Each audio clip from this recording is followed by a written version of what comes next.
And joining us now live from Melbourne is Dr Peter Karamoskos. He's a nuclear radiologist and a public representative of the Radiation Health Committee at the Australian Radiation Protection and Nuclear Safety Agency, although he's not representing our Panzer tonight. He's also a board member of the international campaign to abolish nuclear weapons. Dr Peter Karamoskos, many thanks for joining us. Thank you, Ollie. Thanks for having me. Well, we've just heard the latest about these reactors. 3 have experienced explosions. There's been a fire at number 4 in a spent fuel storage pond. Just a short time ago, there were reports of cooling problems at reactor 5 and 6. What's your assessment of the danger?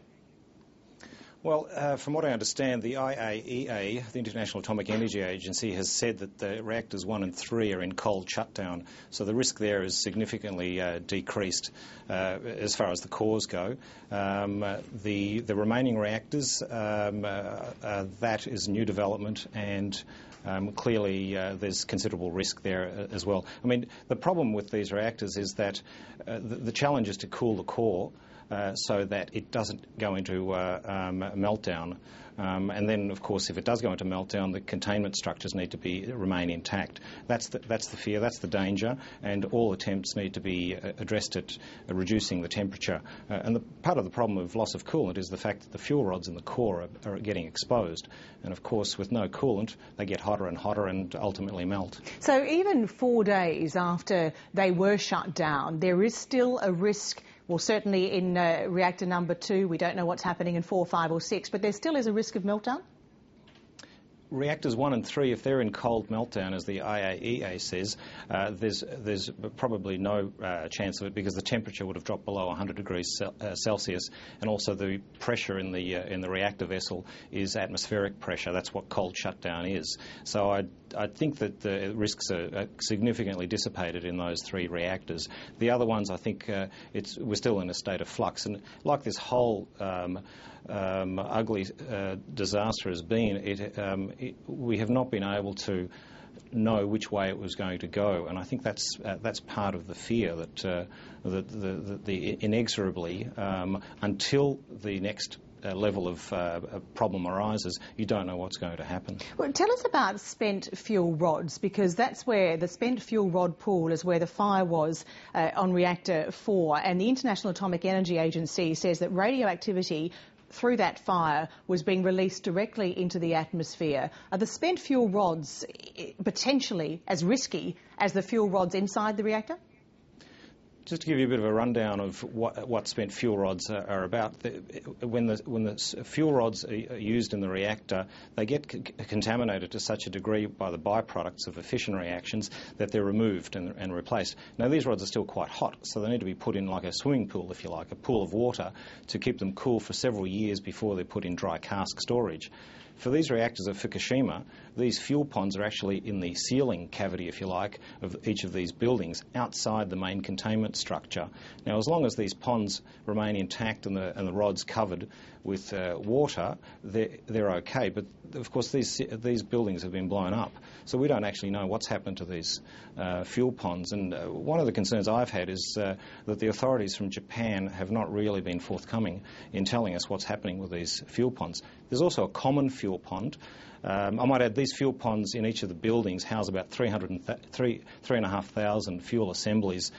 The reactor core houses 700 fuel assemblies, so there's 5 times as much, as many fuel assemblies in the ceiling in these ponds as there are in the actual core, and they're not contained. In the common area that services the whole nuclear precinct, remember there are 6 reactors in this precinct, there are 6,500 fuel assemblies in ponds. This is just above the ground, and we don't know whether this cooling pond has actually been contaminated with seawater. If it has, it's quite corrosive, and the cladding that covers these fuel rods will be degraded and exposing the actual fuel rods themselves. And am I right that if these fuel rods, these spent fuel rods, these assemblies as they're known as, if they're too close together, if we don't know, I mean, they could be tipped upside down, hickety-picklety because of a tsunami, there is a risk of a fire, of an explosion? Well, there's two reasons why you might get a fire in these fuel rods.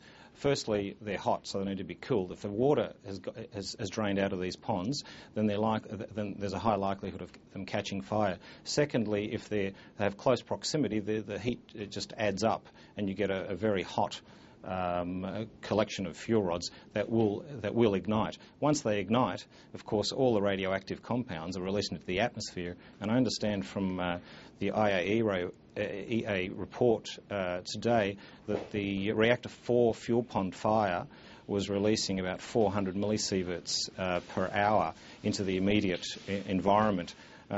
Give you an idea, 1 millisievert is the regulated maximum for the general public. And of course, remember, this is 400 millisieverts in the immediate area. I'm not suggesting any of the public has been exposed to this, but it gives you an idea of the intensity of the radiation that's in that vicinity. And of course, once you start getting to about 1,000 to 5,000 millisieverts, so several hours at that level, they're lethal doses. Now, this radiation level has dropped back.